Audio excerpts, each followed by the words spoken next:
Basically सबसे पहले type 1 का हम लोग क्वेश्चन नंबर 10 बना रहे, तो समझना अच्छे से। ये जो 10 नंबर क्वेश्चन इसमें लिखा हुआ है, तो इस टाइप का क्वेश्चन जब भी बना होगा ना, कोई भी दो टर्म वाला, तो पहले एक लाइन लिख लेना, लेट ए को हम लोग क्या एज्यूम करेंगे, फर्स्ट टर्म। ए हमारा होगा फर्स्ट टर्म, और इसमें जीपी का क्वेश्चन बना रहे तो क्या होगा, आर कौन सा चीज होगा, कॉमन रेशियो। अब क्वेश्चन में देखो क्या बोला, 10 नंबर क्वेश्चन में लिख रहा है कि the fourth and 8th term of GP are 24 and 384। तो फोर्थ टर्म बोल रहा है 24, तो ये फॉर्मूला तुम लोग डायरेक्ट याद रखना, a इंटू आर का पावर 3 इज इक्वल टू 24। मतलब a और r हर बार होगा, ठीक है, a और r हर बार होगा। पावर क्या करना, जितना बोला एक कम कर देना। जैसे बोला 4 तो पावर कितना कर दिए 3, 5 बोलता तो कितना कर देते पावर 4। मतलब जितना भी बोलेगा एक कम कर देना, ठीक है। अब देखो फिर आगे बोला 8 टर्म, फोर्थ फिर बोला, फिर आगे लिखा 8 टर्म, तो चलो ये हो गया 8 टर्म। ऐसा इसलिए होता है ना, वो बेसिकली वो जो फॉर्मूला एक होता है a r to the power n minus 1, तो कैसे n माइनस 1 मतलब 4 माइनस 1 3 बचा, उसी टाइप से हो रहा है। 8 टर्म बोल रहा है 384, तो 8 टर्म का फॉर्मूला बोलो क्या होगा, a होगा ही, r होगा पावर 7। तो ऐसे ही याद रखना, एकदम सिंपल है ना। ये जितना भी टर्म बोलेगा पावर एक कम कर देना। मान लो 10th बोलता तो a इंटू आर का पावर 9, 12 बोलता तो a इंटू आर का पावर 11 इज इक्वल्स टू 384। ये इक्वेशन 1 एज्यूम कर लेना, इसको इक्वेशन 2 एज्यूम कर लेना। अब जैसे एपी में दोनों इक्वेशन को सॉल्व करते थे ना, यहाँ भी सॉल्व करना है। सॉल्विंग द इक्वेशन 2 and 1, ऐसे 1 and 2 भी लिख सकते हो, लेकिन हम पहले 2 क्यों लिख दिए, 2 में थोड़ा पावर बड़ा है। ऐसा कोई नीड नहीं है कि तुम 2 ही लिखो, पहले 1 भी लिखो, कोई दिक्कत नहीं। थोड़ा कैलकुलेशन तुम लोग को डायरेक्ट लगेगा इजी, इसलिए 1 का कोई प्रॉब्लम नहीं होगा इसमें। तो इसमें क्या होगा ना, जैसे एपी में क्या होता था, प्लस होता था या माइनस होता था। ज्यादातर इक्वेशन को हम घटाते थे सॉल्व करने टाइम पे, और सीरीज क्या होता था, प्लस होता था या माइनस। लेकिन यहाँ याद रखना, जीपी में डिवाइड करना होगा, यहाँ घटाना नहीं, डिवाइड करना। तो कैसे डिवाइड करोगे, फॉर्मूला को फॉर्मूला से डिवाइड करना, वैल्यू को वैल्यू से डिवाइड करना। फिर से फॉर्मूला को फॉर्मूला से डिवाइड करना, वैल्यू को वैल्यू से डिवाइड करना। चलो देखो डिवाइड कर रहे हैं, a इंटू आर का power 7 divide by a into r का पावर 3, 384 डिवाइडेड बाय 24। समझ में आया ना कैसे किया। मतलब इसका पहले फॉर्मूला लिए तो वैल्यू भी इसी का लेना, ये नहीं कि इसका फॉर्मूला वैल्यू उसका, पता चला फिर सॉल्व नहीं होगा, फंस जाएगा। ए कट गया, ऊपर 7 आर है, नीचे 3 ठो आर है, तो 3 आर कटेगा तो ऊपर कितना आर बचेगा, 4 आर। तो उसको ऐसे दिखाना, ऐसे लिख के r to the power 7 minus 3, because ऊपर नीचे बेस जब सेम होता है ना, तो पावर को माइनस किया जाता है। बेस सेम होता है तो पावर को क्या करते हैं हम लोग, माइनस करते हैं। तो 7 माइनस 3, ऐसे तुम लोग सिंपल ये वाला रूल भी फॉलो कर सकता है कि यार 7 है नीचे 3 है, तो यहाँ 7 बार लिख दिया, और इधर लिख दिए 3 बार, 1 2 3 कट गया, 4 बच गया। ऐसे एकदम सिंपल रूल हुआ ये। और ये देखो तो 24 से कट रहा है, काट देता है। एक बार में गया 24, एक बार में हो गया 38, तो 8 और 6 इधर 14 हो गया, 144। फिर 24 को 6 से गुना करो तो कितना बार में कट गया, 16 बार में कट गया। देखो जीपी में एक प्रॉब्लम क्या पता है, तुम अगर गलत जा रहे हो ना तो क्वेश्चन सॉल्व नहीं होगा, सबसे मेन इसमें दिक्कत है। तो एग्जाम में तुम खुद ही समझ जाएगा, क्वेश्चन नहीं बन रहा है, समझ जाओ तुम गलत जा रहा है। r to the power 4 is equal to 16। अब तुम लोग एक चीज बताया था, हम कभी भी किधर पावर रह गया और कोई नंबर्स बचेगा तो क्या निकालेंगे, एक वर्ड हम बोले थे एलसीएम। कभी भी अगर पावर और नंबर्स ऐसा कोई भी सिचुएशन आ गया पूरा जीपी में, तो दिमाग में क्या निकालना है, एलसीएम। कभी भी ऐसा हो गया, उधर पावर इधर नंबर, इधर नंबर उधर पावर, तो क्या निकाल देना, एलसीएम। चलो तो 16 का एलसीएम निकालते हैं, 2 से जाएगा, फिर 2 से जाएगा, फिर 2 से जाएगा, 2 से, यानी हम 16 को बोल सकते हैं 2 का पावर 4। और ये कंफर्म रहना, यहाँ पावर 4 था तो पक्का ही 4 पावर वो टूटेगा, पहले श्योर हो जाना, श्योर एकदम, पहले एग्जाम में मालूम रहेगा आंसर। अब तुम लोग बोलोगे सर ऐसा नहीं रहा तो यहाँ 15 रहा तो, या सोचे मान लो ये सोच लिया कि यहाँ 17 रहा तो ऐसा कभी नहीं रहेगा। क्वेश्चन फ्रेम ऐसा किया जाता है कि सॉल्व होगा, अंदाजी थोड़ी कुछ दे दिया जाता है। तो पावर पावर कट गया, r इज इक्वल टू 2 निकल गया। तो कभी भी इस टाइप का क्वेश्चन बनाओगे ना तो दो चीज निकालना, एक r निकालना और दूसरा क्या निकालना, a निकालना। तो अब a कैसे निकालेंगे, a निकालेंगे कोई भी इक्वेशन r का वैल्यू पुट कर देना, लेकिन जिसका पावर कम रहेगा उसमें पुट करना। तो लोग बोलो क्यों, कम वाला पावर में पुट करने से ना जल्दी सॉल्व हो जाता है। ऐसे इसमें भी करो कोई दिक्कत नहीं है। तो यहाँ पर लिखना होगा putting the value of r in equation 1, तो a into r to the power 3 is equal to 24। तो a इंटू r का क्या है 2 का पावर 3, तो 2 को 3 बार गुना करो, कितना होगा 2 तिया 6 ने करना है, 2 2 2 मतलब 3 बार 2 गुना आना है, ठीक है। तो ये इंटू में है ना 8, इधर आएगा तो क्या हो जाएगा डिवाइड में, तो a कितना निकल गया 3। क्वेश्चन में देखो तो निकालने क्या बोला था, चेक करो तो क्वेश्चन एक बार। अच्छा ये बोला था तो ये तो निकल गया, फर्स्ट टर्म निकला मेरा 3 और कॉमन रेशियो बोले तो r, ये r है और ये a है, तो ये 2, यही क्या हो गया आंसर। कुछ पूछना है तो बोलो इसमें, ऐसा क्वेश्चन आता है एग्जाम में, बोर्ड एग्जाम का बात कर रहा हूं। चलो आगे थोड़ा सा और समझ लो। ऐसे ना यहाँ पर जीपी निकालने नहीं बोला है, लेकिन हम तुम लोगों को बता दे रहे जीपी या याद रखना सीरीज, यहाँ बोला नहीं है लेकिन हम एक्स्ट्रा समझा दे रहे कि अगर कोई क्वेश्चन बोलेगा तो कैसे निकालना, क्योंकि इस टाइप का क्वेश्चन अभी होमवर्क में देंगे आज। तो अब देख लो जीपी निकालने के लिए 4 याद रख लो, कम से कम 4 निकालना है। T1 का फॉर्मूला होता है a का वैल्यू 3 था। T2 का फॉर्मूला a इंटू आर यानी 3 इंटू 2 6। T3 का फॉर्मूला a इंटू आर का पावर 2 यानी 3 इंटू 2 का पावर 2, कितना होगा ये 12 होगा, 2 2 4 और उधर 12। और T4 का फॉर्मूला बोलो a इंटू आर का पावर 3 यानी 2 का क्यू, तो कितना होगा ये 24। तो हम लोग बोलेंगे देयरफॉर जीपी 3 6 12 24। 3 दूना 6 दूना 12 दूना 24, जीपी सीरीज में आ गया ना। चाहे जीपी बोले एग्जाम में या सीरीज बोले, तो ये 4 निकाल देना, ये याद रखना फॉर्मूला इसका, ठीक है। चलो तुम कुछ बोल रहा था, बोला इक्वेशन सिंपल, जैसे ये बोला फोर्थ, तो फोर्थ का फॉर्मूला ए तो होगा ही, आर होगा ही, क्योंकि वो टीएन का फॉर्मूला में ही होता है। तो ए इंटू आर का पावर 3, 4 था तो 3 कर दो, हर बार ए और आर होगा ही कंफर्म है। यहाँ 8 बोला था तो क्या हो गया ए और आर तो होगा ही, तो ए इंटू आर का पावर 7, एक कम कर दिए, ठीक है। चलो अब नेक्स्ट, तो कौन कौन क्वेश्चन होमवर्क में थोड़ा देख लो तुम लोग, फिर एक ही बार उतारना। क्वेश्चन नंबर 6 तो बता दिए थे शायद, 6 हो गया। अच्छा 6 लिख लो होमवर्क में, चलो 6 इसी टाइप का, 6 लिखो होमवर्क में, 8 लिखो 9 लिखो, 6 8 9 और 11 भी लिखो, कॉपी में लिखोगा 6 8 9 11, एक्सरसाइज 2A चल रहा है। चलो अभी हम क्वेश्चन नंबर 12 बनाए, देखो 12 नंबर टाइप को खत्म कर देंगे। देखो 12 में लिखा हुआ है 7 टर्म ऑफ जीपी इज, ध्यान से देखो ये क्वेश्चन को, जीपी का बोल रहा है 7 टर्म जो है वो 4th टर्म्स का 8 टाइम्स है, मतलब किसी जीपी का 7 terms 8 times of 4th term, मतलब जीपी का 7वां पद उसके चौथे पद के 8 गुना है। यानी जीपी का जो 7 टर्म है ना, वो जो 4th टर्म होगा उसका 8 गुना है। तो 7 term is equals to 4 into 8, जो क्वेश्चन में बोला बस हम वही लिखा। तो 7 का फॉर्मूला बोलो क्या होगा, a इंटू आर का पावर 6, 4 का फॉर्मूला ये इंटू में फॉर्मूला, इसको इधर ले और डिवाइड में is equal to 8, a cut गया, ऊपर नीचे पावर फिर क्या होगा माइनस, तो चलो माइनस करो, 6 माइनस 3 ऐसे लिख देना एक बार। तो 8 टू लिख सकता है डायरेक्ट भी, 8 का एलसीएम। अब इधर बताओ क्या करेंगे, बताओ तो यहाँ पर एलसीएम, ठीक है। हम पूछे देखो एलसीएम निकाले थे इसका,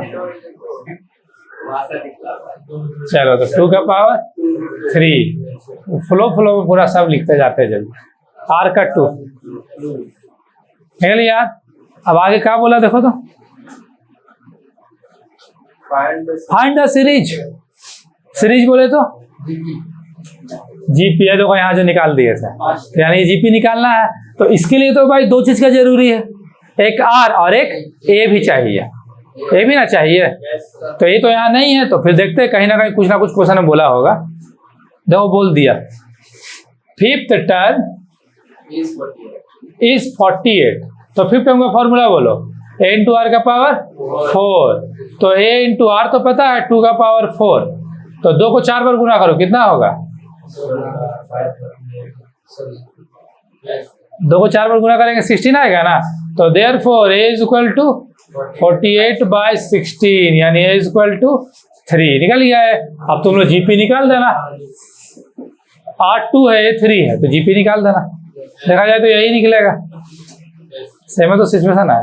चलो ये वाला थोड़ा सा होमवर्क में आगे आ जाओ। हाँ जीपी निकालना है तुम लोग को 13 नंबर। अब जीपी यहाँ निकाल देना, T1 यहाँ हम लिख दे रहे, T2 T3 T4 4 निकाल देना, ठीक है। चलो 13 नंबर देखो, इस टाइप का क्वेश्चन एग्जाम में आया भी है, ध्यान से सुनना। 13 इस टाइप का क्वेश्चन एग्जाम में पूछा भी गया। देखो 13 क्या बोल रहा है, लिख रहा है कि फाइंड द वैल्यू ऑफ के निकालने बोल रहा है। और ऐसा क्वेश्चन एग्जाम में बहुत बार रिपीट हुआ है। अगर अभी तुम लोगों को टेस्ट होगा तो देखना ये क्वेश्चन आएगा भी, उधर वो वाला भी आ जाएगा और देखना ये वाला भी आ जाएगा।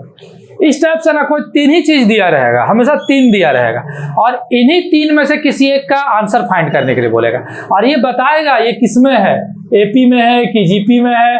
तो फिलहाल ये जीपी में है, ये बता दिया, ठीक है। हमेशा याद रखना इस टाइप का 3 ही चीज देगा, ठीक है, और उसी को सॉल्व करने के लिए बोला जाएगा। अगर सर एपी में होता तो एपी का रूल से बनता है। एपी में बनाया है ऐसा क्वेश्चन, एपी में किया। हाँ यहाँ पहले बता देगा, पहला को T1 मानना, दूसरा को T2 मानना, तीसरा को T3 मान लेना। याद आया, एपी में पढ़े थे ऐसा। अब फॉर्मूला यहाँ क्या फॉलो करना, T2/T1 is equal to T3/T2। AP में पढ़ाए थे T2 - T1 is equal to T3 - T2, लेकिन यहाँ डिवाइड। चलो इसका वैल्यू ये इसका T2 बोले तो K डिवाइड बाय 3 और T3 का value 48 divide by K, cross multiply. K से करो, K स्क्वायर 48 3 जा 144। तो ये बताओ ये जो 144 किसका स्क्वायर है? 12 का। तो प्लस माइनस में लिखते था ना, तो K is equal to +-12 answer. ये क्वेश्चन बहुत बार एग्जाम में आया है। मतलब स्क्वायर में जब कटता है ना तो उसको हम लोग प्लस में भी डिनोट करते हैं, माइनस में भी डिनोट करते हैं। 3 नंबर का पूछता है एग्जाम में, 3 या 4 मार्क्स में। बात छोटा है, बनने के बाद ना लगा, जो नहीं जान रहा उसको तो लगेगा खतरनाक क्वेश्चन आ गया था। ABCD डाल दिया। चलो नेक्स्ट आओ। जैसे 1244 का पता है, जैसे नहीं पता रहा तो तुमको 10 का पता है, 100 तो बस ऐसे ही चेक करते जाना। हाँ 11 गुना करना, 121 12 गुना करना, 144 13 गुना करना, 169 14 गुना करना, 196 15 गुना करना, 225 कभी कभी 16 भी कर सकता है, 256 17 भी कर सकता है, 289 ऐसा करके आगे बढ़ सकता है। टेंशन मत लो, ये याद मत करना, 2 नंबर गुना करके चेक करना, अपने मिल जाएगा। चलो नेक्स्ट 14 नंबर भी देख लो, ये टाइप 1 का लास्ट क्वेश्चन है। ये क्वेश्चन ऐसे एग्जाम में कहीं पूछा नहीं आज तक बोर्ड एग्जाम में, लेकिन जैक का तुम लोग का जो इंटरनल एग्जाम होता है उसमें वो लोग दे देता है, लेकिन इंटरनल जैक नहीं पूछा ये क्वेश्चन आज तक। देखो क्वेश्चन क्या है, लेकिन मे भी अगर कभी ऑप्शनल में पूछ दिया जाए तो क्वांटिटी इज x 8 y क्या बोल रहा है, आर इन जीपी। देखो ऐसा ही क्वेश्चन जो अभी बनाया है ऐसे ही था ना, कैसे बनाएंगे, T1 T2 T3 formula T2/T1 is equal to T3/T2, 8 divide by x, y divide by cross multiply, 8 8 जा 64 is equal to xy, x is equal to 64 divide by y होगा। अब तुमने बोलेगा सर इससे पहले तो बहुत जल्दी बन गया था, लेकिन ये तो नहीं बना जल्दी, क्योंकि क्या है कि क्वेश्चन में बहुत कुछ लिखा है, तो वो भी तो सॉल्व होगा ना। थोड़ा लॉन्ग क्वेश्चन वाला में आ गया। चलो आगे देखो अब क्या बोला, आगे लिख रहा है, फिर से बोल रहा है एंड x y -8, इसको बोल रहा आर इन एपी, मतलब देख लो एक ही क्वेश्चन में एपी जीपी मिक्स कर दिया। ई बोला जीपी में, ई बोला एपी में, ठीक है। मतलब एक बार बोल रहा है x 8 y वो है जीपी में, x y -8 ई बोल रहा है एपी में है। तो क्वेश्चन में क्या बोल रहा है, find the value of x y. आखिर एक्स वाई क्या था, ये एक्स वाई क्या है कि ऐसे एक्स वाई है, मान लो ऐसे एक्स वाई रहेगा तो जीपी रहेगा, ऐसे एक्स वाई रहेगा तो एपी रहेगा। तो पूछ रहा है ये एक्स वाई कौन है, देखते हैं। चलो ये T1, ये T2, ये T3। अब तो एपी का रूल से बन रहा है, यहाँ थोड़ा हम ब्रैकेट दे देते हैं, ठीक है। चलो एपी में क्या फॉर्मूला होता है, T2 minus T1 equal to T3 minus T2। तो क्या हो गया, y minus x equal to minus 8 minus y होगा। तो y माइनस एक्स, ये दोनों को इधर ले आओ, प्लस 8 प्लस वाई होगा, इधर 0 मान लेते हैं। जहाँ नहीं समझ में आएगा बोलना, ठीक है। ये वैल्यू रखे कैसे समझ में आया, T2 बोले तो y, T1 बोले तो x और T3 बोले तो minus 8। So therefore T2 minus T1 is equal to T3 minus T2। That means T2 का y, T1 का माइनस ये x लिख दिए, T3 का माइनस 8 और T2 का y। अब दोनों को इधर हम लोग ले आए, तो ये माइनस था तो प्लस हो गया, और ये भी माइनस था तो प्लस हो गया। और इस टाइप का केस में हम लोग क्या करते हैं, सेम ही 0। सो y 2y, दोनों प्लस है ना, कुछ नहीं है बोले तो plus, minus x plus 8 equal to 0। 2y minus x, क्या निकाले x, 64 divide by y plus 8 equal to 0। नीचे कुछ नहीं हुआ, इसका भी नीचे कुछ नहीं हुआ, तो एलसीएम लेंगे y, तो जिसका नीचे y नहीं हुआ इसे गुना होगा। चलो क्या हो गया, 2y स्क्वायर माइनस 64 सेम रहा, इधर क्या हो गया 8y equal to 0। Cross multiply, हाँ इक्वेशन बन गया। क्रॉस मल्टीप्लाई भी करना होगा, पहले इसको 1 से करेंगे तो ये सेम ही रहेगा, y को 0 से करो तो क्या हो जाएगा 0। 2y square minus 64 plus 8y equals to 0। But rules के अकॉर्डिंग 8y पहले आएगा, नंबर्स बाद में जाता है इक्वेशन में। 2y square plus 8y minus 64, लेकिन सब अगर 2 से कट रहा है तो काट दो, थोड़ा छोटा हो जाएगा। चलो काट देते हैं एक बार में, ये 4 और ये 32। तो main equation y square plus 4y minus 32 equal to 0 बन गया लीनियर इक्वेशन। ऐसा इक्वेशन एपी में बहुत बनाए थे हम लोग। एक तुम लोग रूल भी बताए थे कि शुरू वाला उतार दिए, बगल का साइन लिख दिए, लास्ट वाला उतार दिए, उसके पहले का साइन लिख दिए, ठीक है। प्लस माइनस माइनस, इधर वाला को इधर वाले से गुना करते थे, यानी 32y स्क्वायर। तो बीच में 2 नंबर ऐसा लिखना है, गुना करने से आना चाहिए 32 32, ठीक है। और लास्ट में क्या, माइनस, माइनस करके बीच वाला बोले तो 4। तो इसका तो टेबल याद है, 8 और 4, 8 4 जा 32, 8 में से 4 घटाए तो 4। तो चलो अब हम लोग लिख लेते हैं, एक y कॉमन ले लो, y प्लस 8, प्लस था तो प्लस लिखे, माइनस है तो माइनस लिख दो। पहला ब्रैकेट जो होता है दूसरा ब्रैकेट भी सेम लिखते हैं।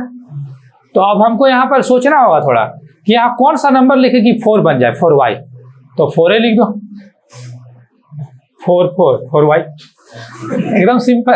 और 4 को 8 से इंटू किया 32, कोई मैथ्स में टेंशन नहीं होगा, एकदम रिलैक्स। तो y प्लस 8 जो सेम था एक लिख दिया, और एक हो गया बाहर वाला y माइनस 4। तो दोनों का 0 है, तो y plus 8 equal to 0, y minus 4 equal to 0। तो जो प्लस मूव किस में आ गया, माइनस में, और माइनस वाला किस में आ गया, प्लस में। तो एक आंसर तो आ गया, देखो तो एक आंसर 4 है, दूसरा आंसर 16 होगा। देखो तो आंसर में दूसरा आंसर 16 है ना। कैसे पता चला 16, तुम लोग भी समझ गए आई थिंक, कैसे, हाँ एग्जैक्टली क्या किया हमने, y में रख दिया यहाँ 4, तो 64 को 4 से काटेंगे तो 16, यानी आंसर 4 और 16 है xy। तो तुम लोग अभी निकाल देना उसका वैल्यू पुट करके, नहीं निकालेगा तो दिखेगा कैसे।